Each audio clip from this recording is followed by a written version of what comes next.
এক মাদ্রাসায় এরকম খাদেম ছিল, তো খাদেমের সাথে বাচ্চারা খুব দুষ্টামি করত, ডাকতো গরু, পড়ার সময় গরু ডাকতো।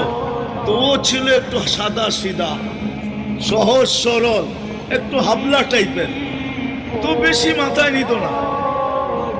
আবার দেখবেন হাবলা মানুষ চেতলে কিন্তু খবর আছে। একদিন বৃষ্টি হইতেছিল প্রচন্ড, এর দায়িত্ব ছিল ছেলেদেরকে খানা পরিবেশন করা। তো খানার সময় গেছে, খানা নিয়ে আসে না, তো ছেলেরা চিৎকার দিতেছে গরু কই গেল। একটু পরে দেখতেছে খানা নিয়ে আসতেছে, তো সবাই চিৎকার দিয়ে বলতেছে ওই গরু এত দেরি করলি কেন।